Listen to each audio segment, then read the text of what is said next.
G'day guys, welcome back. So we're working on Luke's ute again. Today we're going to work on some radiator hoses. So we've got a bit of a custom application here. There's literally nothing off the shelf that's even going to go close. We've got a big block Chevy radiator with a LS3 water pump on a 5.3 truck motor and a set of turbo headers just to make things a little bit trickier. So we're going to have to modify the outlet on the bottom of the radiator because it's for a big block, so it's got like almost a 2-inch hose, I would say. It's really big, so we'll end up chopping that off and going back to a 38mm size hose like most LS motors. We're going to make it up with the basically bends like this with an aluminium sleeve in it, and just to get the right orientation, because nothing off the shelf is going to fit for this application. So we're just going to try winging it and see what happens, eh? Alright, so we'll run some hoses and see where we end up.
Okay, so next up we're going to do the steam vent line. We're just going to drill and tap here in the top of the water pump. So it's a pretty thick surface, about 8mm thick. So there's plenty of meat there to tap. So we use a 1/8 NPT tap. I've done this on many LS engines, pretty much all mine are done this way. Apparently if you don't do the steam line, it can actually cause hot spots in the heads. I can't confirm or deny, I'm just going to hook it up because it's there and I always do. So we'll get that out of the way.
Okay, so they don't normally recommend plugging these heater lines up, but in this particular car we don't have that option. Normally we run a rubber looping hose, which I've done on all mine and not had an issue. This particular car with the headers where they are, that's just not an option. It's pretty much right on that rear port.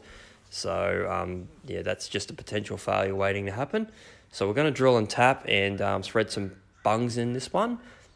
You can also use these for your water lines on your turbo. This one being oil only, we don't need to. But Mikey's Prem, the gold one, it's drilled and tapped and it's used for water feed for the turbo. So that's another option.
Okay, so we've got everything mocked up for the most part, just to check for clearances. So I've been waiting on that straight thermostat housing to come from Summit for about a month now. There's not one in Australia. Turns out LS3 is actually a different bolt pattern to LS2. Ask me how I know. Anyway, so our last job for this one at the moment is that radiator hose. So I've got this bit of 38mm mandrel aluminium. So the plan is to basically cut the other outlet off and weld that one on, something like that. And we'll do a simple 90-degree bend up into the thermostat. So sounds simple in theory, but we'll give it a go and we'll see where we end up. Alright, so after a little bit of messing about, this is what I've come up with. So I've got a 90 straight out of the radiator here, up to here. I'll put a bead roll on there, and then it'll come up into the thermostat housing. So obviously we'll weld that. We've got plenty of clearance everywhere, everything. Not too much at the front, but that's okay because it's a radiator. It's more that turbo manifold there that kind of scares me. So I'll get all that out and welded, and we'll come back and have a look. Alright. Okay, so we've got the radiator back from having the outlet welded. I've put it all back in to check everything over and make sure everything still fits. So everything's all good. So the job's pretty much complete. Just gonna have to go and get some clamps for the hoses now. So I'll do all that tomorrow. But next up, we'll start on the wiring, and we'll try and get this thing to fire up. So that'll be next time. All right, catch you later.